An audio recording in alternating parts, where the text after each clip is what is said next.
आज का हमारा केस है पेशेंट विद एमेनोरेया। मीन्स ऐसी कोई महिला जिससे कि पीरियड ना आ रहे हो या पीरियड की शुरुआत ना हुई हो, तो ऐसे में डॉक्टर कैसे चेकअप करते हैं और क्या ट्रीटमेंट करते हैं, आज की वीडियो में हम उसी के बारे में बात करने वाले हैं। तो क्लिनिक पर एक महिला आती है जिसकी उम्र है 16 साल। तो उसकी कंप्लेन है कि उन्हें अभी तक पीरियड की शुरुआत नहीं हुई है, जबकि उनमें अन्य सेक्सुअल करैक्टर डेवलप हो चुके हैं। तो ऐसे में हमें कैसे चेकअप करना है और क्या ट्रीटमेंट करना है। ऐसे केस में सबसे पहले हम महिला का यूपीटी टेस्ट कराते हैं।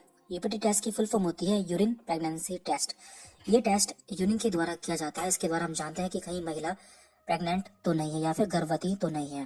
तो यहाँ पर दो केस हो सकते हैं, या तो यूपीटी टेस्ट जो है वो पॉजिटिव आएगा या फिर निगेटिव आएगा। पॉजिटिव आया मीन्स महिला प्रेग्नेंट है, तो उसमें हमें जो मैनेजमेंट है आगे वो करना होता है। दूसरा केस है यूपीटी टेस्ट इज निगेटिव, यानी कि महिला प्रेग्नेंट नहीं है, तो यहाँ पर हमें अन्य टेस्ट कराने होते हैं।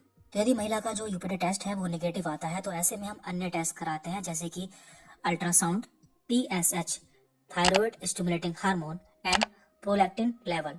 तो महिला में एक हार्मोन होता है जिसका नाम है प्रोलैक्टिन, तो हम उसकी लेवल देखते हैं कि उसका लेवल कितना है। तो पहले हम बात करते हैं अल्ट्रासाउंड की। तो हमें अल्ट्रासाउंड में दो कंडीशन देखने को मिल सकती है। पहली कंडीशन है आउटलेट ऑब्स्ट्रक्शन, मीन्स कोई रुकावट, यानी कि जो महिला का योनि मार्ग है या फिर जहाँ से ब्लड बाहर निकलता है वहां पर कोई रुकावट हो सकती है। यदि हमें रिपोर्ट में ये देखने को मिलता है तो हमें पेशेंट को या महिला को रेफर कर देना चाहिए। Number 2, PCOD. इसकी फुल फॉर्म है पॉलीसिस्टिक ओवेरियन डिसऑर्डर, जिसमें कि जो महिला की ओवरी होती है उसमें बहुत सारी गांठ हो जाती है। तो ऐसे में हमें इसका ट्रीटमेंट करना होता है। ट्रीटमेंट क्या करना होता है उसे हम बाद में बात करेंगे। इसके बाद यहाँ पर हम दूसरा टेस्ट देखते हैं टीएसएच, जिसकी फुल फॉर्म है थायराइड स्टिमुलेटिंग हार्मोन। इस टेस्ट के द्वारा हम जान पाते हैं कि महिला को हाइपरथायरॉयड या फिर हाइपोथायरॉयड तो नहीं है, क्योंकि ये होने पर भी महिला के पीरियड नहीं आते हैं। तो यदि हमें ये बीमारी देखने को मिलती है तो हमें उसका ट्रीटमेंट करना होता है। इसके बाद हम बात करते हैं प्रोलैक्टिन टेस्ट की। यदि हमें प्रोलैक्टिन की वैल्यू बढ़ी हुई देखने को मिलती है तो ऐसे में हमें ब्रेन का एमआरआई कराना होता है।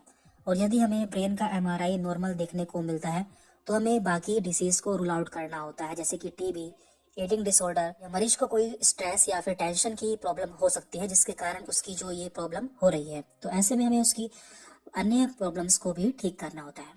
तो इस तरह से हम इस केस की या फिर इस तरह की महिला की जांच करते हैं और उसका सही कारण जान पाते हैं। अब हम जान लेते हैं कि हम इन बीमारियों को बिना टेस्ट कराए कैसे जान सकते हैं या फिर कैसे हम उसका अनुमान लगा सकते हैं, क्योंकि ये बीमारियां होने पर हमें कुछ लक्षण देखने को मिलते हैं। तो पहली बीमारी थी इनमें पीसीओडी या फिर पॉलीसिस्टिक ओवेरी डिसीज। तो इसके लक्षण है ओबेसिटी यानी कि मोटापा, एक्ने यानी कि मुहासे, हिर्सुटिज्म यानी कि चेहरे पर बाल आ जाना। तो ये सभी हमें लक्षण पीसीओडी के केस में देखने को मिलते हैं। इसके बाद यहाँ पर दूसरी प्रॉब्लम है हाइपरप्रोलैक्टीमिया, मीन्स प्रोलैक्टिन हार्मोन की जो मात्रा है वो बढ़ी हुई मिलती है। तो ऐसे में हमें दो लक्षण दिखने को मिल सकते हैं। पहला है ओलिगोमिनोरोइया एंड दूसरा है गैलेक्टोरोइया।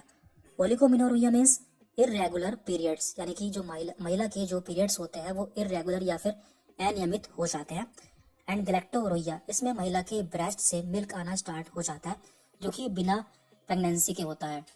इसके बाद यहाँ पर तीसरी प्रॉब्लम है हाइपोथायरॉयडिज्म, जैसे कि हम आम भाषा में थायराइड भी बोल देते हैं। तो इसमें क्या क्या देखने को मिलता है ओबेसिटी विद फैटिक, यानी कि मोटापा साथ में थकान, कॉन्स्टिपेशन यानी कि कब्ज, और लेस और हैवी मेंसेस, यानी कि या तो मेंसेस जो होंगे वो बहुत कम होंगे या बहुत ज्यादा मात्रा में होते हैं। तो इन लक्षणों से हम प्रॉब्लम को पहचान सकते हैं और उसे कंफर्म करने के लिए आगे उसका टेस्ट करा सकते हैं। यहाँ पे जो हमें प्रॉब्लम देखने को मिलती है उसे हमें ठीक करना होता है।